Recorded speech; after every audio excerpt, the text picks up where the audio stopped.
Hello viewers, welcome to Knock TV. Today I am going to teach you a very lengthy but very easy poem of W. H. Auden.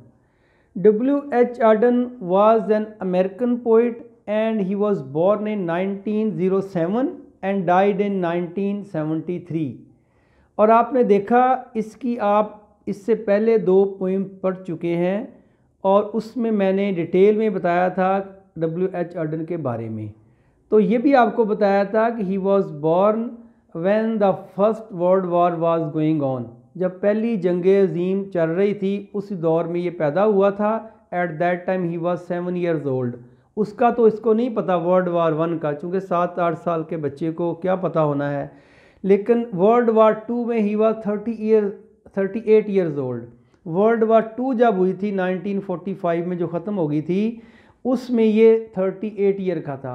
तो वो पूरे हालात इसने अपने सामने देखे हैं, किस तरह जर्मन को जो है बरतानिया अमेरिका ने तबाह किया और किस तरह जापान को तबाह किया, वो तबाही भी इसने देखी है। और किस तरह जर्मन से यहूदियों को निकाला गया, हिटलर ने निकाला, और वो किस तरह दर बदर फिरते रहे अपनी शेल्टर के लिए, अपनी रिफ्यूज के लिए, पनाह के लिए, लेकिन किसी ने उनको पनाह नहीं दी। इसके ऊपर ये पोएम है, सारी बेस करती है। ये डिफ़िकल्ट नहीं है लेकिन लेंथी बहुत है। आम पोएम जो है वो 20 तक उसकी वर्सेस होती हैं, लाइनें होती हैं। ये 48 लाइन की, जिसमें 12 स्टैंजे हैं, 12 स्टैंजाज हैं। बहुत लेंथी पोएम है, आपको 2 पार्ट में आपको मिलेगी ये। तो उसके ऊपर ये सारी बेस करती है, वर्ल्ड वार 2 के ऊपर। तो थोड़ी सी बैकग्राउंड आप सुन लें। वर्ल्ड वार 1 में आपको ये पता है कि बरतानिया, अमेरिका, रूस, फ्रांस एक तरफ थे, इनके साथ जापान, इटली और रोमानिया भी था। लेकिन दूसरी तरफ जर्मन थे, जर्मन के साथ ऑस्ट्रिया था, हंगरी था, और जो सल्तनत उस्मानिया है वो भी इनके साथ थी, क्योंकि वो वर्ल्ड वार 1 1914 में हुई थी। 14 और 18 के दरमियान हुई थी। उस वक्त जो थी सल्तनत उस्मानिया अपनी आखिरी सांसें ले रही थी। तो अब ना जो वर्ल्ड वार 2 हुई है उसमें ये ग्रुप थोड़े बदल गए हैं। उसमें जो जापान और रोमानिया था ना, जो पहले इटली था और जापान, रोमानिया, ये पहले बरतानिया, अमेरिका, रूस के साथ थे, अब ये जर्मन के साथ आ गए थे। इसलिए जापान की तबाही भी हुई वर्ल्ड वार 2 में, फिर जर्मन की भी हुई। तो जर्मन ये समझते थे कि हमारी तबाही या हमारी जो इकॉनमी तबाह हुई है, इसका बायस ये जूस भी हैं जो यहाँ हमारे ऊपर सवार हैं, जो हमारा जो है ना हमारे कंट्री के लिए ये लॉस हैं, और ये अमेरिका के अलाइज हैं, तो उधर ही जाएँ ये। उन्होंने, हिटलर ने जर्मनी से जूस को निकाल दिया, बाई फोर्स निकाल दिया, एक्सपल कर दिया। फिर वहाँ से निकलकर वो कहाँ गए? अमेरिका गए, फॉर शेल्टर, पनाह के लिए। अमेरिका ने उसको पनाह दी कि नहीं दी, क्योंकि उनके पासपोर्ट भी एक्सपायर हो चुके थे। पासपोर्ट के बगैर तो ना आप जा सकते हैं ना आ सकते हैं, क्योंकि पासपोर्ट एक इजाज़तनामा होता है, एक कंसेंट होती है from a country to go another country, जिसके ऊपर वीज़ा लगता है। तो उनके पासपोर्ट एक्सपायर हो चुके थे, इस वजह से उनको अमेरिका में ज़लीलो ख्वार होना पड़ा। इसके ऊपर सारी ये पोएम है। तो let us move to words the poem. Say this city has 10 million souls। से उसने सपोज के लिए लगाया है, क्योंकि उसने उस शहर की आबादी गिनी नहीं, काउंट नहीं की। एक एक्सपोज कर लेता है, फ़र्ज़ कर लेता है कि इतनी होगी, क्योंकि उसी बेस को लेके उसने आगे चलना है। कह रहा है फ़र्ज़ करो इस शहर, दिस सिटी, दिस जो है डेमोन्स्ट्रेटिव प्रोनाउन है, सिटी नाउन है, हैज़ पोजेशन के लिए आया है कि ये रखता है। जिस तरह आई हैव ए पेन, मैं पेन रखता हूँ, ये सिटी हैज़, ये शहर रखता है। 10 million पीपल, सोल मैंने पीपल, 10 million, 10 million मतलब कि 1 करोड़। फ़र्ज़ करो इस शहर की आबादी 1 करोड़ है। अगर 1 करोड़ आबादी है, अब उसी के ऊपर सारी बेस बना के चलेगा। वो लोग कहाँ रह रहे हैं? 1 करोड़ आबादी है। इसी टाइटल को उसने फर्स्ट लाइन कहा है। फर्स्ट जो वर्स है ना इस पोएम की, वो उसने फर्स्ट लाइन ही रख दी है, same. Say this city has 10 million soul, suppose this city has 1 crore people. 1 crore people इस शहर में रहते हैं, फ़र्ज़ करो ऐसा है ये। तो फिर क्या होगा? वो सारे करोड़ कहाँ कहाँ रहते हैं? कहता है some are living in mansions. Are living present continuous tense है, और कुछ रह रहे हैं मैंशंस में। मैंशंस कहते हैं बड़ी बड़ी बिल्डिंगों को, जैसे कहते हैं sky kissing buildings, sky scrapers, बहुत बड़ी इमारतें, बहुत बड़े घर जहाँ अमीर लोग रहते हैं, जहाँ पे एक एलीट तबका रहता है, उसको कहता है। And some are living in holes, और कुछ रह रहे हैं गरीब इलाकों में। होल्स कहते हैं हट्स को, छोटे घरों को, झोंपड़ियों को, मज़ाफ़ाती वादियों को, ये सारा मिला के होल्स कहते हैं। कुछ कहता है कि छोटे इलाकों में रह रहे हैं, कुछ बड़े इलाकों में रह रहे हैं। क्लियर। येट फिर भी, यानी इतना बड़ा कंट्री है, इतनी बड़ी स्काई स्क्रैपर हैं, इतनी बड़ी स्काई किसिंग बिल्डिंग्स हैं, इतने बड़े मैंशन हैं, होल्स भी हैं, घर भी हैं, झोंपड़े भी हैं, लेकिन कह रहा है हमारे लिए कोई जगह नहीं है। मैंने कहा ना, ये पनाह के लिए अमेरिका गए थे, पनाह नहीं मिली, उसके ऊपर बेस करता है ये। येट फिर भी, देयर इज़ नो प्लेस, कोई जगह नहीं है, फॉर अस, हमारे लिए, माई फ्रेंड, मैं अपने दोस्त से कह रहा है माई डियर, है मेरे प्यारे, क्योंकि एक बंदा स्टोरी सुना रहा है, एक यहूदी, लेकिन इन्वॉल्व दूसरों को भी कर रहा है साथ। ए मेरे दोस्तों, ए मेरे फ्रेंड, ए माई डियर, हमारे लिए कोई जगह नहीं है। यानी कि we have been expelled, we have been exiled from Germany, हमें जर्मनी से निकाल दिया गया है और आगे हमें लेने के लिए तैयार नहीं है। तो ये कह रहा है हमारे लिए वहाँ कोई जगह नहीं है। Yet there is no place for, हाँ हमारे लिए कोई जगह नहीं है। ये जुमला उसने रिपीट किया है अपनी बेबसी दिखाने के लिए, अपनी मेजरेबल पोजीशन दिखाने के लिए। Clear. Once we had a country, एक दफ़ा हमारा कंट्री भी होता था। And we thought it fair, और हम इसको सही समझते थे। फेयर होता है जायज़, ठीक, दुरुस्त, ट्रू, यानी कंट्री होना चाहिए मुल्क का, हम इससे प्यार भी करते थे। यहाँ मुराद है वी लव आवर कंट्री, हमारा मुल्क था, हम उससे प्यार करते थे, लेकिन अब हम we are rejected now, we have been expelled now, अब हमारा मुल्क नहीं है। अब वो कह रहा है हमारा एक मुल्क था, हमारा कंट्री था, हम उससे प्यार करते थे। कह रहा है लुक इन द एटलस, आज भी आप उसको देख सकते हैं एटलस में, आज भी एटलस में हमारा मुल्क है, लेकिन अब हम वहाँ नहीं हैं। एटलस कहते हैं, atlas is the such book where all the independent countries, where the maps of all the countries are put, जहाँ दुनिया के जो आज़ाद ममालिक हैं उनके नक्शे होते हैं। उस नक्शे में कह रहा है आज भी आप देख सकते हैं हमारा मुल्क है, लेकिन अब हम वहाँ नहीं हैं। You will find it there, तुम्हें वहाँ मिल जाएगा हमारा नक्शा, हमारे मुल्क का नक्शा मिल जाएगा, उसी की बात कर रहा है ये। We can not go there now, अब हम वहाँ नहीं जा सकते। बिल्कुल सीधे मीनिंग है, कोई मुश्किल नहीं है, सिर्फ लेंथी पोएम है और कोई इसमें प्रॉब्लम नहीं है। फिर देखें, we can not go there, हम नहीं जा सकते। कैन मॉडल लगा है, मॉडल लगेगा तो वर्ब की फर्स्ट फॉर्म आएगी और लगी है साथ गो।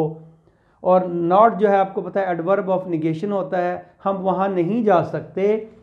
नाउ अब, माई डियर, ए मेरे प्यारे दोस्त, अब हम वहाँ नहीं जा सकते।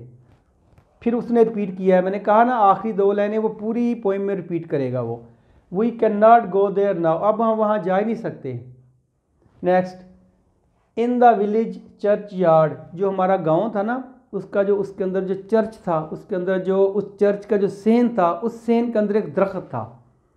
जो हमारा चर्च था गांव में, उस गांव के चर्च के सेहन में, यार्ड कहते हैं सेहन को, देयर ग्रोज, उगा हुआ था, अब भी है, प्रेजेंट लगाया ना उसने, अब भी कहता है हमारे जो चर्च का, हमारे जो उसका जो सेन है उसके अंदर उगा हुआ है। एन ओल्ड यू कहते हैं दरख्त को, ऐसा दरख्त दैट इज़ एवरग्रीन, उस पर सदाबहार दरख्त है ये, क्योंकि अपने मुल्क में ख़ज़ां भी हो तो बहार नज़र आती है।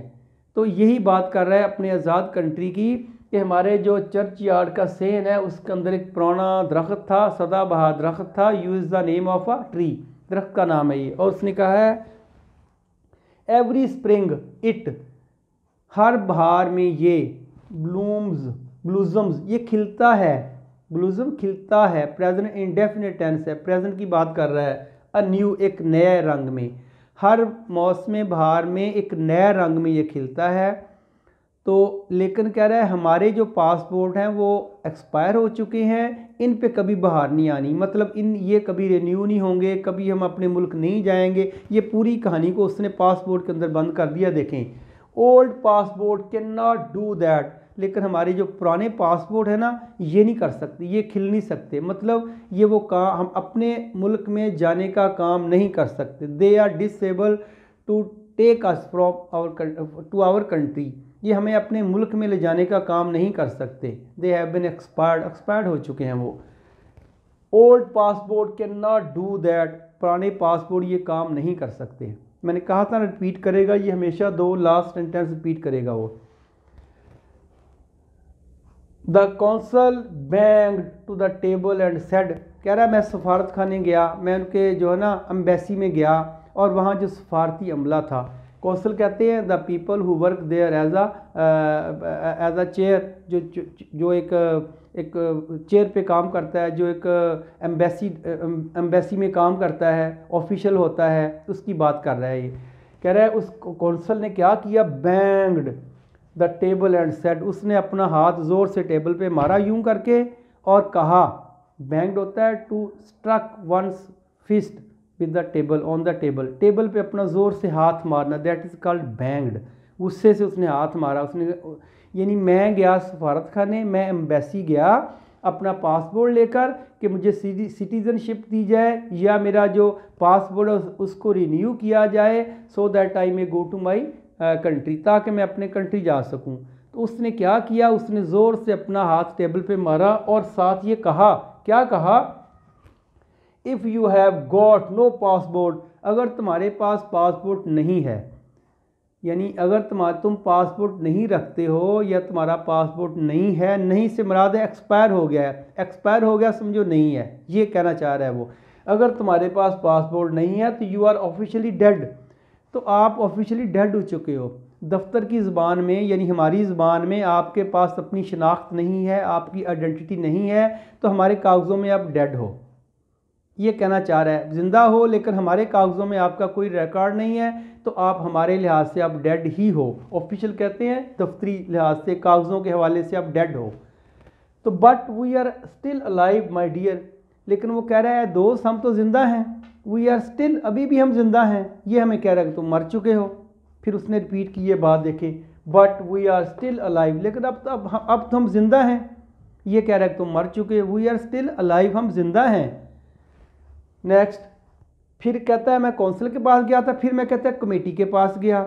Committee is the group of people that take decision about the citizenship और the other problem in a city, in a area, in a UC, so and so. कह रहा है फिर मैं कमेटी के पास गया, वेंट टू, गया कमेटी के पास, ग्रुप ऑफ पीपल मैंने बता दिया आपको। They offered me a chair, उन्होंने मुझे कुर्सी ऑफ़र की कि बैठें आप, तशरीफ़ रखें, थोड़ी इज़्ज़त मिली। ऑफर्ड होता है टू गिव, देना, पेश करना, कि आप चेयर लें, आप तशरीफ़ रखें, आप बैठ जाएं, लेकिन काम नहीं किया, बैठा लिया। फिर क्या हुआ, एंड आस्क मी पोलाइटली, और उन्होंने बड़ी पोलाइटली मुझे कहा, सॉफ्टली मुझे कहा, नरमी से मुझे कहा। आस्क होता है कहना, मी मुझे, सॉफ्टली प्यार से, नरमी से, सॉफ्टली, जेंटली, मुझे उन्होंने आराम से कहा। क्या कहा, टू रिटर्न नेक्स्ट ईयर, जाओ अगले साल आना। टू रिटर्न, रिटर्न होता है वापस आना, गो और फिर जाओ और फिर वापस आओ, इससे दोनों का मतलब है रिटर्न। कहता है उन्होंने मुझे कहा कि अगले साल वापस आना, नेक्स्ट ईयर, अगले साल, रिटर्न होना मतलब अगले साल वापस आना, अब जाओ। फिर but where shall we go today my dear, लेकिन माई डियर आज हम कहाँ जाएं, साल तो हमें साल बाद उसने बुलाया है, तो साल हम कहाँ जाएंगे, आज हम कहाँ जाएं, प्रॉब्लम हमारा आज है। We have no shelter, we have no place to live today, आज हम कहाँ जाएं, ये कह रहा है। But where shall we go, हम कहाँ जाएंगे, टूडे, आज, माई डियर, अपने दोस्त से कह रहा है मेरे प्यारे, मेरे दोस्त, तो आज हम कहाँ जाएं। फिर रिपीट की बात उसने, but where shall we go today, लेकिन आज हम कहाँ जाएं। Next, come to the public meeting, फिर कह रहा मैं एक पब्लिक मीटिंग में गया, एक जलसे में गया, एक बाज़ार में एक जलसा हो रहा था, मीटिंग हो रही थी, एक असम्बली थी, मैं उस असम्बली में गया, वहाँ लोग तकरीरें कर रहे थे, जो उनके जो इलेक्टेड लीडर थे, सिलेक्टेड लीडर थे, जो उनके पॉलिटिशियन थे, जो उनके हेड ऑफ द एरिया थे, वो तकरीरें कर रहे थे उसमें, उस जलसे में। तो एक आदमी खड़ा हुआ तकरीर करने के लिए, तो उसने कहा मैं गया वहाँ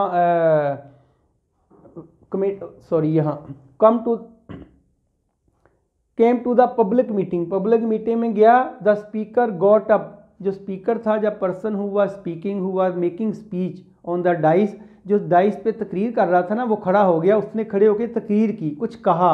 क्या कहा उसने? कहा speaker got up and said, speaker खड़ा हो गया और स्पीकर ने कुछ बोला, कुछ कहा, वो हमारे बारे में ही था। आगे बात आ रही है, उस स्पीकर ने कहा if we let them in, कह रहा है अगर हम उनको अंदर आने देंगे। लेट जब भी आता है इजाज़त के मानों में आता है, और लेट अपने साथ एक और वर्ब लेता है। मैंने आपको लेट का लेक्चर दिया हुआ है, इन डिटेल बताया है कि लेट का यूज़ कैसे हम करते हैं। लेट वर्ब है बाकी वर्ब की तरह, इसकी तीनों फॉर्म में लेट लेट ही होती हैं, लेकिन ये वाहद वर्ब है जो अपने साथ एक और वर्ब लेता है, उसको आप इन्फिनेटिव कह लें। तो कह रहा है बट अब उसी की बात कर रहा है, ये देखें उसी की बात कर रहा है। If we let them in, अगर हम उनको अंदर आने देंगे, लेट आने देना, हिम उनको, इन अंदर, अगर हम उनको अंदर आने देंगे, यानी कि if we give them shelter, किन की बात कर रहा है? यहूदियों की बात कर रहा है, जूस की बात कर रहा है। अगर हम यहूदियों को अंदर आने देंगे, उनको अपने कंट्री में आने देंगे, तो क्या होगा फिर? They will steal our daily bread, they will steal future लगा हुआ है, वो फ्यूचर इंडेफिनिट टेंस, वो चोरी कर लेंगे। They will steal, steal stole, stolen, चोरी करना, चुरा लेना। क्या चोरी कर लेंगे? आवर डेली ब्रेड, हमारी रोज़ाना की रोटी, हमारी रोज़ाना की खुराक। यहाँ चोरी करने से मुराद ये है कि जब हमारे कंट्री में कुछ पनाह गज़ीन आएंगे, कुछ शेल्टर लेने लोग आएंगे, हम उनको अपने मुल्क में आने देंगे, and we will give them shelter, तो क्या होगा? हमारे मुल्क के ऊपर बर्डन बढ़ जाएगा खाने का, खुराक का, हमारे मुल्क में खुराक की किल्लत हो जाएगी। There will be shortage of food in our country, तो हम उसको अंदर नहीं आने देते। तो एक कंट्री के ऊपर जब दूसरे जो कहते हैं रिफ्यूजीज़ का बोझ बढ़ता है, तो उस कंट्री के ऊपर भी बोझ बढ़ जाता है, उस कंट्री की इकॉनमी जो है वो ख़त्म होना शुरू हो जाती है। सेम चीज़ वो ये कह रहा है कि अगर हमने जर्मन को अपने अंदर आने दिया तो ये हमारा खुराक चोरी कर लेंगे। चोरी करने का ये मतलब नहीं है कि चुरा के ले जाएंगे, मतलब कि हमारा खाना ही वो खाएंगे ना, जितनी खुराक हमारे मुल्क में है वो तो वही रहेगी, लोग खाने वाले ज़्यादा आ जाएंगे। तो कह रहा है हमारी शॉर्टेज हो जाएगी फूड की अगर हम उनको अंदर आने देंगे। तो अब वो कह रहा है he was talking of you and me, अब अपने दोस्त से कह रहा है कि वो हमें कह रहा है, ये हमारी बात कर रहा है। ही वॉज टॉकिंग, ये कह रहा है तेरी और मेरी बात कर रहा है वो स्पीकर, कि अगर हम उनको अंदर आने देंगे, उनसे मुराद क्या है? जूस। अपने दोस्त से कह रहा है ए दोस्त, वो तेरी और मेरी बात तो कर रहे हैं। फिर रिपीट कर रहा है ये बात, he was talking about you and me, वो तेरी और मेरी बात कर रहा था कि इनको हम अंदर अगर अंदर आने देंगे तो। क्लियर? नेक्स्ट है, though I hear the thunder rumbling in the sky, कह रहा है मैंने आवाज़ सुनी, गरजदार आवाज़ सुनी। थंडर और रंबल दोनों का एक ही मतलब होता है, गर्जना, तेज़ आवाज़ से गर्जना। बादल गरजता है उसको भी थंडर कहते हैं, और रंबल बादल गर्जना होता है, लेकिन फ़र्क इनमें बहुत माइनर सा है। दोनों जो है ना सिनोनीम्स हैं। बहुत ज़ोर से गर्जना, कहता है मैंने गरजदार आवाज़ सुनी आसमान पे बादलों की, गरजदार आवाज़ सुनी मैंने आसमान पे, और वो आवाज़ बादलों की नहीं थी, वो आवाज़ किसकी थी? वो हिटलर की आवाज़ थी। वो नीचे आ रहा है, मैंने एक ज़ोरदार आवाज़ सुनी, गरजदार आवाज़ सुनी, एक गुस्से वाली आवाज़ सुनी। इट वाज हिटलर, ये हिटलर था, ओवर यूरोप, जो यूरोप के ऊपर छाया हुआ था। ये हिटलर था ओवर यूरोप, वो यूरोप के ऊपर चिल्ला रहा था, सॉरी हिटलर था यानी हमारे ऊपर चिल्ला रहा था। क्या कह रहा था? सेइंग, ये कह रहा था दे मस्ट डाई, इनको मर जाना चाहिए। They must die, die died die death, इनको मस्ट डाई होना चाहिए, इनको मर जाना चाहिए, इनको मार देना चाहिए। They should be not in our country, country में इनको नहीं होना चाहिए। ये कह रहा था हिटलर गरजदार आवाज़ में। वो मैंने गरजदार आवाज़ सुनी, उसकी इतनी आवाज़ है, थोड़ा सा उसने एग्जरेट कर दिया है, हाइपर बोले यूज़ किया, यहाँ फिगर ऑफ स्पीच है, बात को थोड़ा सा बढ़ाया है कि उसकी गरजदार आवाज़ जो थी गूंजी, और वो कह रहा था इनको मर जाना चाहिए। Oh we were in the mind my dear, we were in his mind, क्या हम उसके माइंड में थे, यानी उसने हमें अपने निशाने पे रखा हुआ था। We were in his mind, हम उसके माइंड में थे, हम उसके दिल में थे, हम उसके दिलो दिमाग पे सवार थे। वो हमारे बारे में ही सोच रहा था, हमें मारना चाहता था, उसने हमें ही निशाने के ऊपर लिया हुआ था। सारा इसका मतलब है my dear, oh we were in his mind, ओ ए दोस्त, हम उसके निशाने पर थे, हम उसके दिलो दिमाग पे छाए हुए थे। Saw a puddle in a jacket fastened with a pin. अब कह रहा है मैंने एक डॉग को देखा, पुडल कहते हैं, poodle is a kind of dog. कह रहा है मैंने एक डॉग को देखा है, कुत्ते को देखा। वो क्या था? कुत्ते ने जैकेट पहनी हुई थी। देखें, बता रहा है कि डिफ्रेंशिएट देखें जानवरों के साथ सलूक और इंसानों के साथ सलूक। वो कह रहा है कि एक डॉग को देखा, पुडल इज़ अ डॉग, इन में ए आर्टिकल जैकेट, जैकेट में मैंने एक जैकेट में एक जैकेट देखी जिसमें इन कुत्ते ने जैकेट पहनी हुई थी, और jacket fastened with a pin, जिसको सेफ्टी पिन के साथ लगाया गया था। ज़ाहिर है एक कपड़े पहनने के लिए या बटन होते हैं या सेफ्टी पिन होता है, तो उसको मैंने देखा एक कुत्ते ने जैकेट पहनी हुई थी सेफ्टी पिन के साथ। उस जैकेट को फास्टन होता है बंधा हुआ, लगाया हुआ, जुड़ा हुआ, जिस तरह कपड़े पहनने के लिए बटन लगाते हैं। We fasten our shirt with button, button के साथ हम फास्टन करते हैं, बांधते हैं, टाई करना। उसको टाई किया हुआ था, बांधा हुआ था विद द पिन, एक सेफ्टी पिन के साथ, एक बसूए के साथ उसको बांधा हुआ था। यानी कि डॉग की जैकेट डॉग ने पहनी थी, उसको एक पिन के साथ लगाया हुआ था। ये डॉग की बात कर रहा है। सा अ डोर, फिर मैंने एक डोर देखा, ओपन जो खुला था, पास्ट इंडेफिनिट टेंस है। उस डॉग में क्या था? डोर में एंड अ कैट लेट इन, फिर लेट लग गया है, और उस डोर से कैट को लेट इन, अंदर आने की इजाज़त थी। यानी cat can enter in the house, बिल्ली घर में दाखिल हो सकती थी।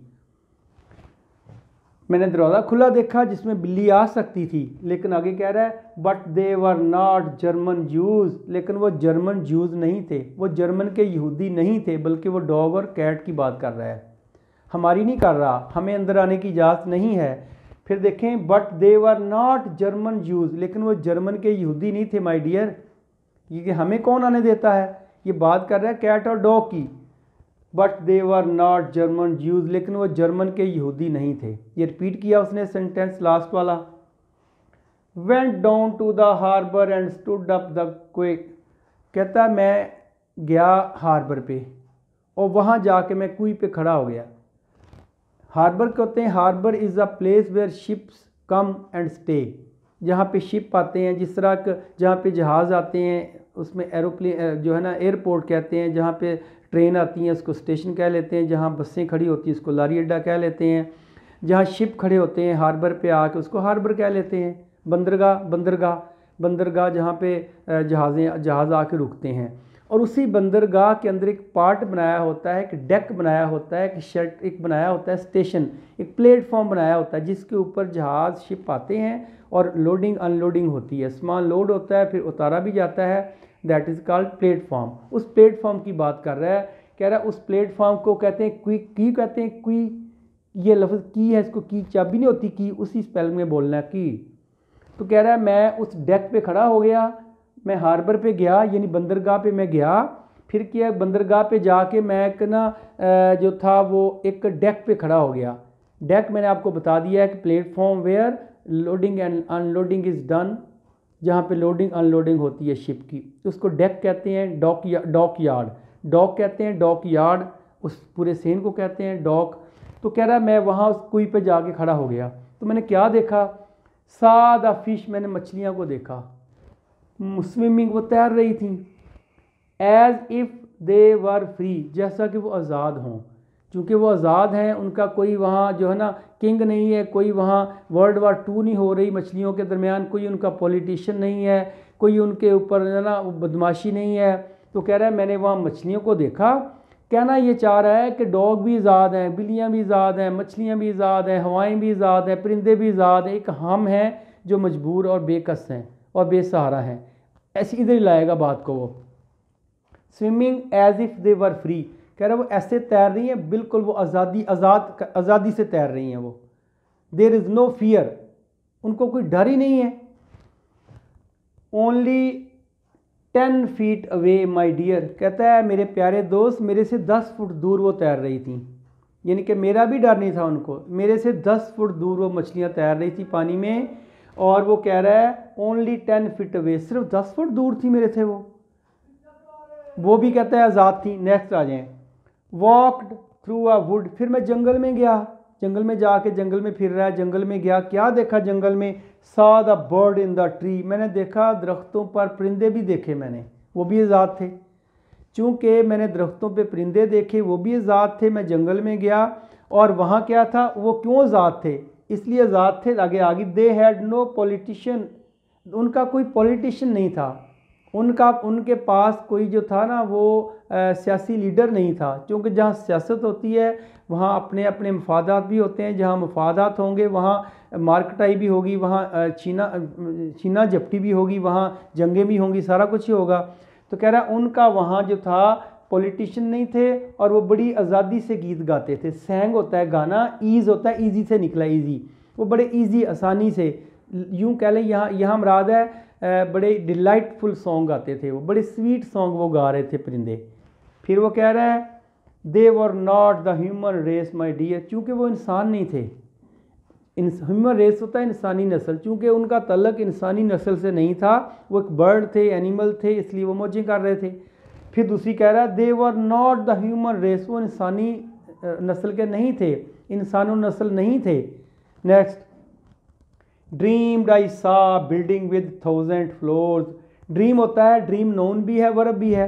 ड्रीम जब भी नोन यूज़ होता है इसका मतलब होता है ख्वाब बस, लेकिन ड्रीम को जब वर्ब यूज़ करते हैं, ड्रीम ड्रीम्ड भी होता है, ड्रीम्ड भी होता है, ख्वाब देखा।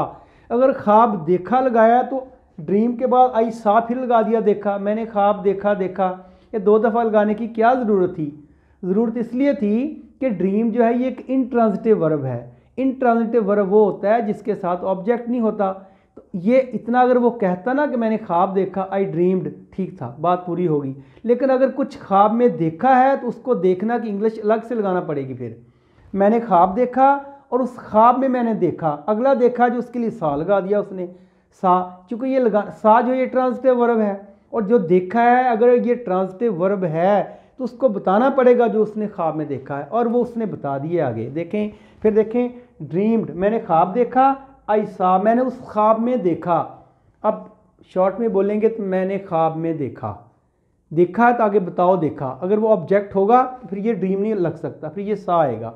उस ख्वाब में मैंने देखा, अब बिल्डिंग, एक बिल्डिंग देखी मैंने, विद 1000 फ्लोर, जिसका 1000 मंजिलें थीं।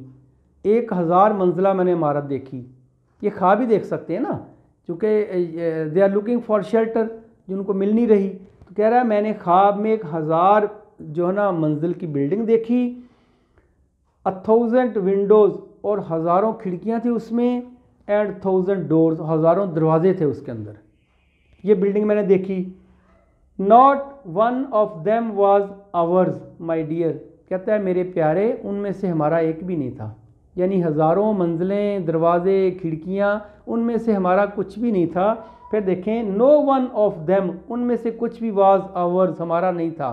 आवर प्रोनाउन है और प्रोनाउन की ये पोजेसिव प्रोनाउन है, ये बताता है कि उनमें हमारा, हम किसी के मालिक नहीं थे। माई डियर, ए मेरे प्यारे, no one, not one of them was our, उनमें से कुछ भी हमारा नहीं था। फिर मैंने कहा ना आखिरी 2 लाइनें हर स्टैंजे की वो रिपीट कर रहा है। लास्ट स्टैंजा है stood on a great plain, फिर मैंने खुले मैदान में जाके खड़ा हो गया। प्लेन कहते हैं open area, open and levelled area is called plain. तो मैं कहता है बहुत बड़े प्लेन में, बहुत बड़े मैदान में जाके खड़ा हो गया। इन द फॉलिंग स्नो, जहाँ बर्फ़बारी हो रही थी, जहाँ बर्फ़ गिर रही थी, ओपन एरिया में चला गया मैं। तो मैंने क्या देखा वहाँ मैंने देखा 10,000 soldiers March two and fro, 10,000 जो फौजी थे ना, 10,000, 10,000 फौजी सोल्जर सिपाही जो थे, वो मार्च होता है to move here and there, इधर उधर फिरना, निगरानी करना, देखना, ख्याल रखना, आगे बढ़ना, सुपरविजन करना, उसकी जिसे कहते हैं गार्ड करना, हिफाजत करना। ये 10,000 फौजी, टू एंड फ्रो ईडियम है, इधर उधर फिरना, टू एंड फ्रो ईडियम है, इसका मतलब होता है इधर उधर फिरना। मैंने देखा 10,000 फौजी सड़कों पे फिर रहे थे, ये मैंने देखा। उसका क्या हुआ, looking for you and me, वो ऐसे नहीं फिर रहे थे, कह रहा है वो तुम्हारी और मेरी तलाश में थे। Looking for you and me, वो तुम्हें और मुझे ढूंढ रहे थे। माय डियर, मेरे दोस्त, वो तुम्हें और मुझे ढूंढ रहे थे। Looking for you and me, वो तुम्हें और मुझे ढूंढ रहे थे। तो ये मैंने कहा था बहुत सादा पोएम आपकी ख़त्म हुई है। इसका थीम हम देखते हैं। थीम इसका ये है कि the poem tells us about the Jews who were expelled from the Germany. ये उन यहूदियों की बात कर रहा है जिनको जर्मनी से निकाल दिया गया आफ्टर वर्ल्ड वार टू के बाद। दे वर वांडर हेयर एंड देयर, वो इधर उधर फिरते रहे इन सर्च ऑफ शेल्टर, अपनी पनाह की तलाश में। But no one was ready to adopt them, लेकिन कोई उनको अडॉप्ट करने को तैयार नहीं था। The consul was not ready to give them citizenship, और जो कौंसल थी वो उसको सिटीजनशिप देने के लिए तैयार नहीं थी। As their passports were expired, क्योंकि उनके पासपोर्ट क्या थे, एक्सपायर हो चुके थे। There was no space for them in the sky kissing building, इतनी बड़ी इमारतों में उनके लिए कोई जगह नहीं थी। It is not lawful to deprive of, ये ठीक नहीं है किसी को महरूम कर देना उसके बुनियादी हक से। किसी को एक ह्यूमन राइट्स होते हैं, कहता है it is not lawful to deprive, होता है महरूम कर देना, किसी को उसके बुनियादी हक से महरूम कर देना, ये सही बात नहीं है। Basic human right to have one's own, end पे उसने एक रिजल्ट निकाला है कि अपना घर जो है, अपना इंडिपेंडेंट कंट्री जो है ना, ये अल्लाह ताला की एक रहमत होती है, मेहरबानी होती है। Where we take our sigh of relief, जहाँ हम सुख का सांस लेते हैं। So we're thank you very much.